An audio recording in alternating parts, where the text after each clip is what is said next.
नमस्कार प्यारे बच्चों, आप सभी का स्वागत है पीडब्ल्यू के ऑनलाइन और भव्य मंच पर। मैं हूं सत्यम और एक बार फिर से आप सभी का स्वागत है मास्टर 30 की इस यूनिक सी सीरीज में। चलिए बच्चों, आज के सेशन पे हम बात करने वाले हैं कि कौन कौन सी चीजें जो हैं बिहार बोर्ड के अंदर आज हम डिस्कस करने वाले हैं, यानी कि ऐसे कौन से चैप्टर हैं जिनके प्रश्न जो हैं आज हम हल करने वाले हैं। तो बेटा इसी श्रृंखला के अंदर आज हम 3 चैप्टर के क्वेश्चन जो हैं वो सॉल्व करेंगे, जिनमें से पहला है स्वदेशी, ठीक है। फिर उसके बाद हम हल करेंगे भारत माता और अंत में हम बात करेंगे जनतंत्र का जन्म के विषय में, ठीक है। तो चलिए बच्चा शुरुआत करते हैं फटाफट। इसी क्रम में जो आपका पहला प्रश्न है वो आएगा स्वदेशी से, ठीक है। और प्रश्न इस प्रकार से है, बद्री नारायण चौधरी का जन्म कब हुआ था? तो ऑप्शन नंबर ए कहता है कि 1855 के अंदर, ऑप्शन नंबर बी कह रहा है 1955 के अंदर, और ऑप्शन नंबर सी है 1950 के अंदर, ऑप्शन नंबर डी है इनमें से कोई नहीं। प्यारे बच्चों, यहाँ पर एक चीज ध्यान रखिएगा कि बिहार बोर्ड हो या कोई भी एग्जाम हो, कुछ प्रश्न ऐसे होते हैं जो फैक्चुअल होते हैं, ठीक है। यानी कि अगर आपको सही तथ्य पता है तब उनका आप सही उत्तर निकाल पाएंगे। जैसे किसी व्यक्ति का जन्म कब हुआ था, किसी व्यक्ति की मृत्यु कब हुई थी, किसी व्यक्ति को कौन सा पुरस्कार कब मिला था। तो ये जो सारी बातें हैं ये तय करती हैं कि आपको उस व्यक्ति के बारे में कितने तथ्य पता है। इसी प्रकार से जैसे जिन बच्चों को नहीं पता होगा उनके लिए तो ये शंका का सबब है कि भाई कब जन्म हुआ था, लेकिन जिनको पता है तो नहीं, ये पता होगा कि ऑप्शन नंबर ए जो है वो आपका राइट आंसर है कि बद्रीनारायण चौधरी का जो जन्म हुआ था वो 1855 के अंदर हुआ था, ठीक है। और इनकी मृत्यु जो हो जाती है, ठीक है, मृत्यु के अंदर भी क्वेश्चन पूछा जाता है, वैसे रेयर है कभी पूछे, लेकिन उनकी जो मृत्यु होती है वो 1922 के अंदर होती है, ठीक है। तो इस चीज को याद रखिएगा। चलिए आगे बढ़ते हैं। अगला प्रश्न पूछा गया था, रसिक समाज की स्थापना किसने की है? ऑप्शन नंबर ए है Ramdhari Singh Dinkar, option number B आपसे कह रहा है कि भैया रसिक समाज की जो स्थापना है ना वो की थी किसने? भारतेंदु हरिश्चंद्र ने, ऑप्शन नंबर सी कह रहा है सुमित्रा नंदन पंत, ऑप्शन नंबर डी है बद्री नारायण चौधरी। तो बेटा रामधारी सिंह दिनकर ने किसी भी समाज की स्थापना नहीं की, ठीक है, ये ऑप्शन तो आपको पता ही है। भारतेंदु हरिश्चंद्र ने कई सारी चीजों की स्थापना की है, कई जैसे नागरिक प्रचारणी समाज, ऐसी कई चीजें उन्होंने बनाई है, ठीक है, लेकिन रसिक समाज की स्थापना इन्होंने नहीं की है। सुमित्रा नंदन पंत प्रकृति के सुकुमार कवि कहे जाते हैं, ठीक है, पर संस्थाओं के आदान प्रदान से, संस्थाओं के स्थापन से वो बचे ही है। यहाँ पर केवल और केवल एक विकल्प बच जाता है जो है बद्री नारायण चौधरी, ठीक है, जो आपका राइट आंसर भी होगा। अगला प्रश्न पूछा गया है, कवि प्रेमघन द्वारा अधिक रचनाएं किस भाषा में की गई हैं? तो बेटा यहाँ पर याद रखिएगा कि कवि प्रेमघन द्वारा जो अधिक रचनाएं हैं वो खड़ी बोली हिंदी के अंतर्गत की गई हैं, ठीक है। और खड़ी बोली हिंदी के अंदर क्यों कही गई हैं? क्योंकि प्रेमघन जो कवि है ना वो भारतेंदु के दौरान आते हैं, ठीक है, जब भारतेंदु युग था, ठीक है, उस युग के कवि माने जाते हैं, ठीक है। और उस युग की प्रमुख पहचान क्या है? खड़ी बोली को आधार देना। किस बोली को आधार देना? खड़ी बोली हिंदी को आधार देना, ठीक है। इसीलिए भारतेंदु मंडल के ज्यादातर जो कवि आपको मिलेंगे उन्होंने खड़ी बोली पर ही जोर दिया है। जैसे प्रेमघन जो भी हैं वो भी भारतेंदु मंडल के कवि हैं। अब यहाँ पर एक चीज और याद रखिएगा कि भारतेंदु मंडल के जितने भी कवि हुए हैं सारे के सारे कवि पत्रकार थे। ये भी चीज याद रखिएगा कि कहीं ना कहीं जब भी आप ना भारतीय पत्रकारिता का इतिहास पढ़ेंगे तो उसके अंदर आपको मिलेगा कि भारतेंदु युग के हर कवि का नाम कहीं ना कहीं किसी प्रकाशक मंडल के अंदर, किसी पत्रिका के संपादक के रूप में, किसी पत्रिका के प्रवर्तक के रूप में हमें देखने को मिलता है। ये भारतेंदु युग की विशेषता थी, ठीक है। और भारतेंदु मंडल से जो है ना कवि प्रेमघन भी बिलोंग करते थे, ठीक है। कवि जो हमारे प्रेमघन है जिनका नाम बद्री नारायण चौधरी है, ठीक है, वो भी जो है ना वो भारतेंदु मंडल के कवि कहे जाते हैं। इसी कारण उन्होंने हिंदी, खड़ी हिंदी पर विशेष जोर दिया था। चलिए आगे बढ़ते हैं। अगला प्रश्न पूछा गया है, बद्रीनारायण चौधरी का जन्म कब हुआ था? तो बेटा इनका जन्म हुआ था 1855 में। वैसे क्वेश्चन रिपीटेड है पर फिर से आ गया है तो फैक्ट हमारा एक तैयार हो ही जाएगा। फिर एक प्रश्न और पूछा गया है, निम्न में से कौन सा समाचार पत्र है? ऑप्शन है प्रयाग आगमन, ठीक है, दूसरा है जय सुभाष, तीसरा है स्वदेशी। तो बेटा यहाँ पर जय सुभाष जो है वो एक खंड काव्य है, तो ये आपका उचित उत्तर तो हुआ नहीं। स्वदेशी जो है कविता है, ये भी उचित उत्तर नहीं है। और प्रयाग आगमन भी समाचार पत्र नहीं है। तो क्या बचता है आपका? बचता है केवल नागरी नीरद, ठीक है। और नागरी नीरद कैसा समाचार पत्र था? साप्ताहिक था। कैसा? साप्ताहिक, साप्ताहिक समाचार पत्र था, ये भी याद रखिएगा। चलिए आगे बढ़ते हैं। स्वदेशी कविता की विशेषता पूछी जा रही है, एमसीक्यू में पूछा है स्वदेशी कविता की विशेषता क्या है। ऑप्शन नंबर ए है अंग्रेजी भाषा का विरोध, ऑप्शन नंबर बी है तेल साबुन का प्रचार करना, ऑप्शन नंबर सी है भारत की दशा दिखाना, ऑप्शन नंबर डी है उपरोक्त में से कोई नहीं।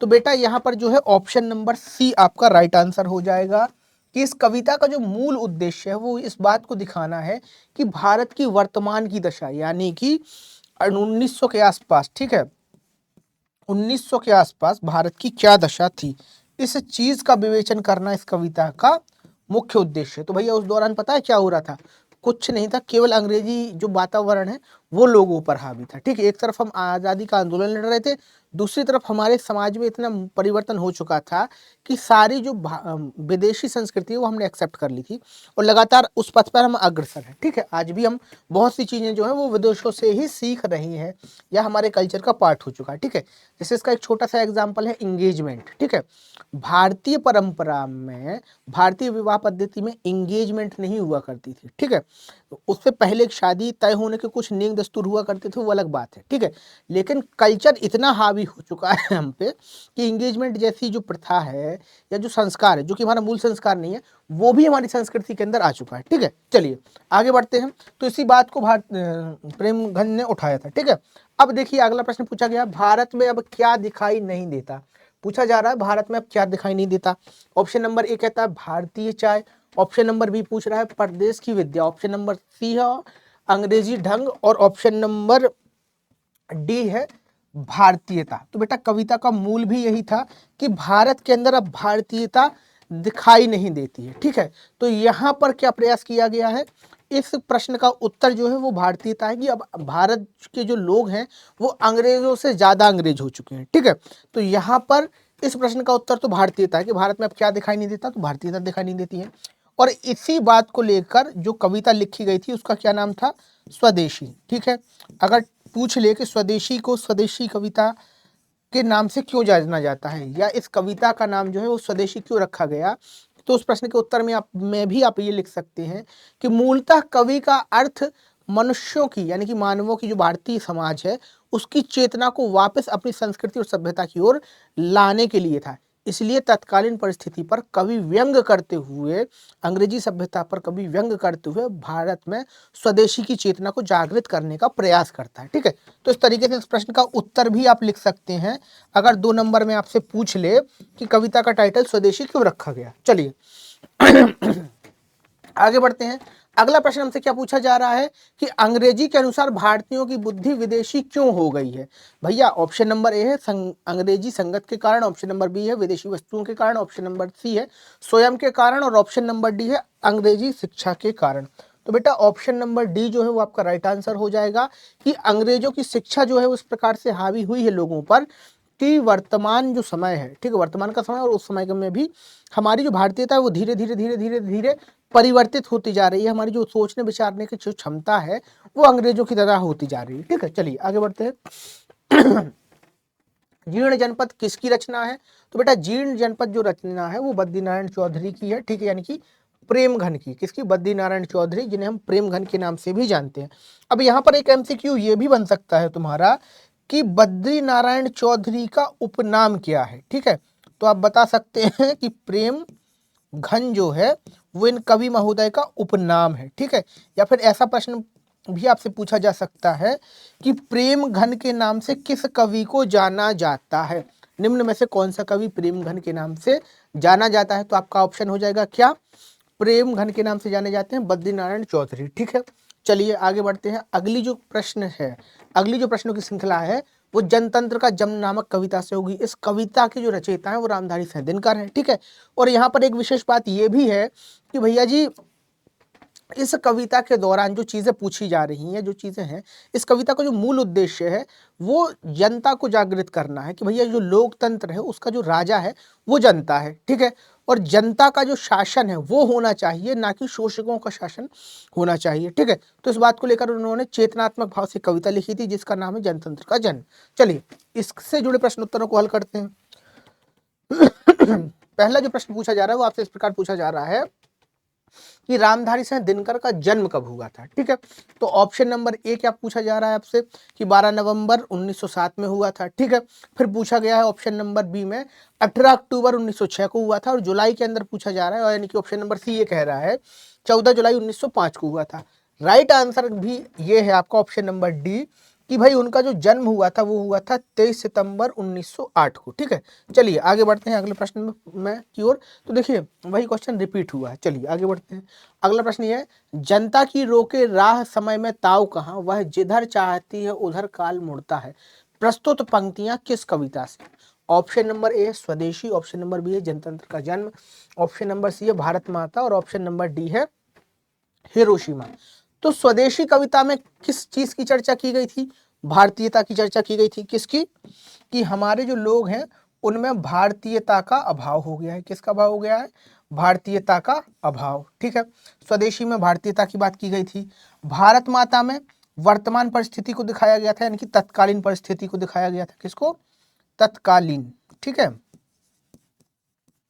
तत्कालीन भारत की दशा दिखाई गई थी। ठीक है, भारत की दशा दिखाई गई थी। ठीक है, तो ये भी आपका आंसर नहीं हो पाएगा क्योंकि इन दोनों जगह पर लोकतंत्र तो था ही नहीं, जनता की तो बात हो ही नहीं रही थी, हम सब जो थे वो गुलाम थे। ठीक है, पर ऑप्शन नंबर बी के अंदर जो है ना जनतंत्र का जन्म की बात कह रही है, और जनतंत्र जो शब्द है ना वो जन से आया है, जन से जनता भी बनता है, जन से जनतंत्र भी बनता है।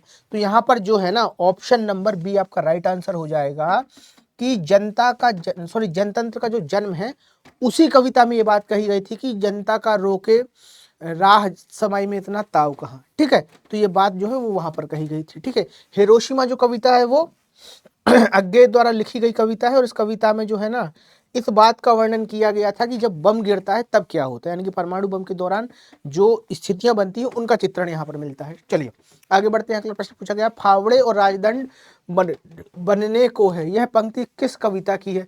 तो बेटा ये कविता जो है पुनः भारत का जनतंत्र का जन्म से होगी। ठीक है, चलिए आगे बढ़ते हैं अगले प्रश्न की ओर। अगले प्रश्न में पूछा गया है, जनता की भ्रकुटी टेढ़े होने पर क्या होता है। तो देखो एक रटा रटाया आंसर तो ये है कि जनता की भ्रकुटी होने टेढ़ी होने पर राज्य सत्ता बदल जाती है, नवीन परिवर्तन आ जाते हैं। ठीक है, लेकिन अगर आपको ठीक ठाक उत्तर लिखना है, ठीक है, ये भी ठीक ठाक उत्तर है, लेकिन इसको और सजा सवार के ऐसे भी लिख सकते हैं कि यहाँ पर रामधारी सिंह दिनकर जो इस कविता के कवि हैं, और कविता का आप नाम बताएंगे कि जनतंत्र का जन्म नामक कविता के कवि यहाँ पर ये बात बताते हैं कि जनता की जब भ्रकुटी टेढ़ी हो जाती है, यानी कि तत्कालीन परिस्थितियों से जनता जब खिन्न होकर क्रोधित होकर परिवर्तन की मांग करती है, तब जनतंत्र में एक नया विकास आता है, पुरानी जो स्थितियां परिस्थितियां हैं उनमें क्रांति की भावना आती है और जनतंत्र एक नए सिरे से जाग जाता है। इस तरीके से भी इस प्रश्न का उत्तर लिखा जा सकता है। चलिए आगे बढ़ते हैं। अगले प्रश्न में पूछा गया, कवि किन के सर पर मुकुट धरने की बात कर रहा है और क्यों। तो बेटा देखो कवि जो है यहाँ पर वो 33 करोड़ भारतीयों के सिर पर मुकुट धरने की बात कह रहा है। क्या कह रहा है कि जो 33 करोड़ भारतीय हैं, करोड़ भारतीय हैं। अब यहाँ पर 33 करोड़ भारतीय वाला कॉन्सेप्ट क्या है तो समझो, जब ये कविता लिखी गई होगी तब भारत की कुल तादाद जो है वो 33 करोड़ के आसपास होगी। ठीक है, तो उन्हीं के विषय में कहा जाता है कि 33 करोड़ जो लोग हैं उन पर मुकुट धरने की बात है। और यहाँ पर ये बात क्यों कही जा रही है उसका भी कारण यही है कि भाई यही जो लोग हैं, जो जनता है, वही राजतंत्र का असली भाग है, यानी कि जो लोकतंत्र है उसका असली भाग है, उसका असली मालिक है, और उन्हीं के सिर पर मुकुट होना चाहिए। ठीक है, इसीलिए वो कह रहा है कि जो आम नागरिक है उनको जो है सत्ताधीश बनाना है। जो बने बनाए सत्ताधीश है यहाँ पर उनकी प्रशंसा नहीं कही जा रही है, उनको ही शासन चलाना ऐसा नहीं है। जो आम जन है उनके लिए जो है वो मुकुट पहनाने की बात यहाँ पर कही गई है। चलिए आगे बढ़ते हैं अगले प्रश्न पर। अगले प्रश्न में हमसे पूछा गया है, जनतंत्र का जन्म कविता में कवि ने किसे दुधमुहा कहा है। ठीक है, दुधमुहा मतलब जिसके मुंह में दूध लगा हो या जो केवल दूध का आहार करता हो, यानी कि जो अबोध बच्चा हो। ठीक है, तो यहाँ पर ऑप्शन नंबर ए ये कहता है कि दुधमुहा किसे कहा गया है, शोषकों को। ऑप्शन नंबर भी कह रहा है स्वयं को कवि जो है वो दुधमुहा कहता है। ऑप्शन नंबर सी है जनता को कवि दुधमुहा कह रहा है, और ऑप्शन नंबर डी है उपरोक्त सभी को। तो बेटा यहाँ पर जो राइट आंसर आपका हो जाएगा वो हो जाएगा क्या, जनता को कवि जो है वो दुधमुहा कह रहा है। और दुधमुहा क्यों कह रहा है, बहलाने के सेंस में। किसके सेंस में, बहलाने के सेंस में। क्यों, यहाँ पर कवि ये बताता है कि जो सत्ताधीश लोग हैं वो जनता को बहला देते हैं, दुधमुहा बच्चे की तरह जो है वो जनता को बहला देते हैं, दो चार खिलौने पकड़ा दिए, दो चार वादे कर दिए और बात खत्म हो गई। पर अब ऐसा नहीं होगा, ये जो है वो कवि कह रहा है आगे। ठीक है, चलिए आगे बढ़ते हैं। अगला प्रश्न इस प्रकार से पूछा गया है, जनतंत्र का जन्म कविता के अनुसार कौन सचमुच वेदना सहते हैं। ठीक है, क्या पूछा जा रहा है कि वेदना का भागी सचमुच कौन है। पहला ऑप्शन है भारत माता, ऑप्शन नंबर बी है राजनेता, ऑप्शन नंबर सी है कवि और ऑप्शन नंबर डी है जनता। तो बेटा आपका जो उचित उत्तर होगा वो हो जाएगा जनता। ठीक है, क्योंकि जनतंत्र का जन्म कविता में दो लोगों को की बात कही गई है। पहला किसकी बात कही गई है, जनता की। ठीक है, दूसरी बात कही गई है जो जनता के कष्ट हैं। ठीक है, कष्ट हैं। फिर एक बात कही गई है तत्कालीन राजनीति की, किसकी, तत्कालीन परिस्थिति की, कि उस समय क्या परिस्थिति थी और उस समय की राजनीतिक परिस्थिति के कारण ही तो ये कविता जन्म लेती है। तो उस समय की परिस्थिति क्या थी, तो यहाँ पर कुछ बातें उनके विषय में कही गई हैं और पूरी कविता के जो MCQ है ना वो इन्हीं के दरमियान घूमेंगे आपके। ठीक है, चलिए आगे बढ़ते हैं। अगला प्रश्न है, कवि के अनुसार जनतंत्र के देवता कहाँ मिलेंगे। तो ऑप्शन नंबर ए कहता है मंदिरों में, और भाई बात सच भी है कि देवता जो है अभी तक हम सुनते आए हैं कि देवता जो है वो मंदिरों में है। ठीक है, फिर ऑप्शन नंबर बी कहते हैं संसद में, ये भी कुछ जाना पहचाना लगता है कि जनतंत्र के शायद देवता संसद में रहते हों। और ऑप्शन नंबर सी है शहरों में, ऑप्शन नंबर डी है सड़कों, खेत और खलिहानों में। तो बेटा कवि के अनुसार जो है लोकतंत्र के जो देवता हैं, जो जनतंत्र के देवता हैं, वो सड़कों पर मिलेंगे, सड़कों पर और खेत खलिहानों में मिलेंगे। अब यहाँ पर ये कहने का सेंस क्या है, पहले तो ये समझ लो सड़कों पर और खेत खलिहानों पर कौन होता है। ये चीज तुम्हें समझ में आई कि भाई सड़कों पर और खलिहानों पर कौन घूमता है, आम आदमी। कौन, आम आदमी। ठीक है, जैसे किसान हो गया, ये तमाम लोग कहाँ घूमते हैं, सड़कों पर, और अपना सरल जिंदगी जीते हैं, काम करते हैं। ठीक है, क्योंकि आम आदमी बहुत बड़ा तो कुछ कर नहीं पाता है। ठीक है, उसके जीवन में इतनी चुनौतियां हैं कि वो आम आदमी सरल जीवन ही जी पाता है। ठीक है, बहुत विशेष करने के लिए बहुत सारी चीज़ों की ज़रूरत है, बहुत सारे तत्वों की ज़रूरत है। ठीक है, तो उतनी सारी चीज़ें एक हर व्यक्ति के जीवन में संभव हो नहीं पाती हैं। तो यहाँ पर उस परिस्थिति के अनुसार जिस समय ये कविता लिखी गई थी बताया गया कि सड़कों और खेत खलिहानों पर ही आम आदमी, जो जनतंत्र का ओरिजिनल देवता है, यानी कि वास्तविक हकदार है, जो जनतंत्र को चलाएगा, ठीक है, जो जनतंत्र का मालिक है, जो देवता है, ठीक है, वो जो है वो खेत खलिहानों सड़कों में पाया जाता है। ठीक है, अब यहाँ पर एक क्वेश्चन इस तरीके से भी पूछा जा सकता है कि जो जनतंत्र है उसको अगर कह दे कि लोकतंत्र, ठीक है, जनतंत्र को कह दे कि लोकतंत्र, तब तुम क्या करोगे।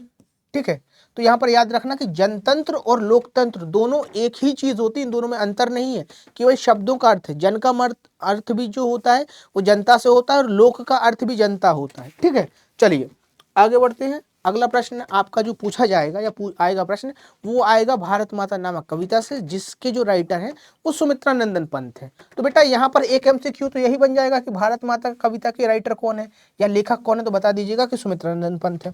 अब कविता की अवधारणा क्या है ये समझ लो, तत्कालीन परिवेश को समझाते हुए कि उस समय की स्थिति क्या थी जब भारत गुलाम था और भारत माता का उस समय का चित्रण क्या था। ठीक है, तो उन चित्रण को खींचते हुए ये कविता लिखी गई थी। चलिए आगे बढ़ते हैं। तो इसी क्रम में पहला प्रश्न आपसे पूछा जाता है कि लेखक का जन्म कब हुआ था, सुमित्रा नंदन पंत का जन्म कब हुआ था। ठीक है, तो यहाँ पर बेटा दो चीजें याद रखिएगा कि पंत जी का जो जन्म हुआ था वो हुआ था 1900 में। ठीक है, कब हुआ था, 1900 में। और यहाँ पर एक चीज और है जो महत्वपूर्ण है कि हर कवि का, जितने भी आपके कवि हैं, जितने भी आपके लेखक हैं, ठीक है, सबका जन्म, क्या, जन्म और मृत्यु और रचना, ठीक है, ये चारों चीजें, ये दोनों चीजें याद कर लीजिएगा। ठीक है, याद करने से मतलब रट्टा नहीं लगाना है, बस उनको देखते रहिएगा, वो ऑटोमेटिक याद हो जाएंगी। प्रैक्टिस कर लीजिएगा, लिख कर एक दो बार लिख के प्रैक्टिस कर लीजिएगा और फिर उसी पेपर को 2-3 दिन में रिवाइज करते रहिएगा, देखते रहिएगा कि मैंने कितना अच्छा लिखा था। ठीक है, इस तरीके से वो याद भी हो जाएगा।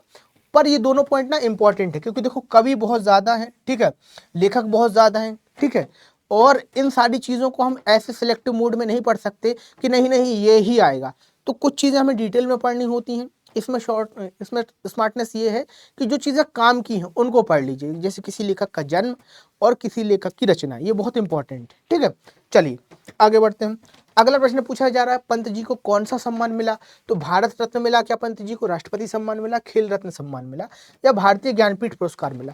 तो बेटा देखो पंत जी को भारतीय ज्ञानपीठ पुरस्कार मिला था। ठीक है, खेल रत्न तो वैसे नहीं मिलेगा क्योंकि खिलाड़ी नहीं है, और ये एक ऐसा अवार्ड है जो खिलाड़ियों को ही मिलता है। ठीक है, और अगर ईमानदारी से बात कही जाए तो ये एक ऐसा अवार्ड भी है जिसमें आप जो है ना, आप जब बहुत अच्छा परफॉर्म करेंगे तभी आपको मिल पाएगा। ठीक है, चलिए आगे बढ़ते हैं। लोकायतन किसकी रचना है? ठीक है, तो लोकायतन जो रचना है वो पंत जी की रचना है। ठीक, और प्रश्न पूछा गया था लोकायतन किसकी रचना है? लोकायतन पंत जी की रचना है। ठीक है, चलिए आगे बढ़ते हैं। भारत माता कविता में किसका यथार्थ दिखाया गया है? ऑप्शन नंबर ए है नेपाल का यथार्थ, सॉरी ऑप्शन नंबर ए है भारत का यथार्थ, ऑप्शन नंबर बी है कविता का यथार्थ, ऑप्शन नंबर सी है नेपाल का, और ऑप्शन नंबर डी उपरोक्त सभी का। तो बेटा इस कविता में जो है ना भारत का तत्कालीन यथार्थ दिखाया गया था। अब तो भारत माता बदल गई है, अब तो भारत बहुत हाईटेक हो गया है। ठीक है, और होने की कगार पे भी है, पर उस समय की यथार्थ दिखाया गया था कि जब जो हम गुलाम थे और लोगों को भरपेट खाना नहीं मिल रहा था, हमारे ऊपर तरह तरह के अत्याचार किए जा रहे थे, वो यह उस समय की स्थिति थी। ठीक है, चलिए आगे बढ़ते हैं। अगला प्रश्न पूछा जा रहा है ग्रामवासिनी कौन है? तो ग्रामवासिनी कौन है में पहला ऑप्शन है भारत माता, ऑप्शन नंबर बी है, सॉरी पहला ऑप्शन है हमारी माता, ऑप्शन नंबर बी है गंगा, और ऑप्शन नंबर सी है यमुना, ऑप्शन नंबर डी है भारत माता। तो बेटा आपका ऑप्शन नंबर डी जो है वो राइट हो जाएगा।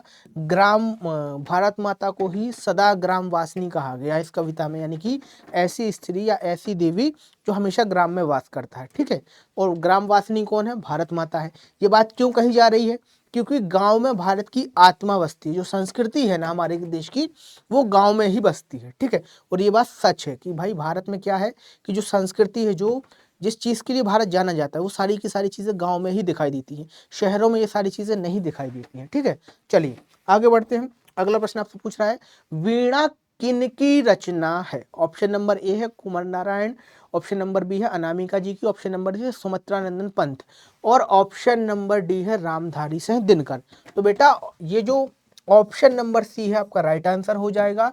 सुमित्रा नंदन पंत जी की रचना है वीणा। चलिए आगे बढ़ते हैं। अगला प्रश्न है किनकी आरंभिक काव्य प्रकृति और सौंदर्य की संवेदनशील अभिव्यक्तियों से परिपूर्ण है? ठीक है, तो बेटा प्रकृति का सुकुमार कवि किसे कहा जाता है? सुमित्रा नंदन पंत को। ऑप्शन नंबर ए जो है वो आपका राइट आंसर हो जाएगा। और यहां से भी एक क्वेश्चन आपसे ये भी बन जाएगा कि प्रकृति का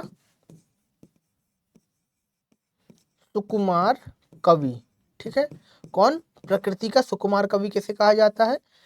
सुमित्रा नंदन पंत को। ठीक है, ये भी क्वेश्चन बन जाएगा।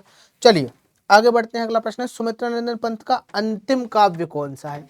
ये इंपॉर्टेंट है, बताओ जरा कौन सा है। ठीक है, जल्दी जल्दी बताओ। तो देखो यहाँ पर जो है ना उनका अंतिम काव्य क्या है? पल्लव है। क्या है? पल्लव है। ठीक है, चलिए आगे बढ़ते हैं। अगला प्रश्न क्या है आपके लिए? सुमित्रा नंदन पंत रचित भारत माता शीर्षक कविता कहाँ संकलित है? ठीक है, बताओ। स्वर्ण धूलि में संकलित है, ग्राम्या में संकलित है, युगवाणी में संकलित है, या गुंजन में संकलित है? तो बेटा यहाँ पर जो कविता है ना वो ग्राम्या में संकलित है। ठीक है, चलिए आगे बढ़ते हैं। तो इस तरीके से बेटा ये हमारे प्रश्नोत्तर कंप्लीट होते हैं। और प्रश्नोत्तरों के साथ साथ एक चीज और है कि भैया डेट शीट आ चुकी है, थोड़ा ध्यान से, थोड़ा समझदारी से, अच्छे तरीके से पढ़ना है। ठीक है, क्यों पढ़ना है? क्योंकि पढ़ाई ही एक ऐसा तरीका है वर्तमान समय में, जिस उम्र में आप हैं, कि जो आप चाह रहे हैं, ठीक है, चाहे आपकी भौतिक इच्छा हो, ठीक है, चाहे आपकी अलौकिक इच्छा हो, चाहे पारलौकिक इच्छाएं, हर इच्छा का जो रास्ता है वो आपकी पढ़ाई से होकर ही जाता है इस उम्र में। ठीक है, तो ढंग से पढ़िए, अच्छा पढ़िए और जीवन में कुछ आगे करिए। और इसी शुभकामना के साथ मिलते हैं अगले सेशन में। तो तब तक के लिए बने रहिए PW परिवार के साथ। धन्यवाद।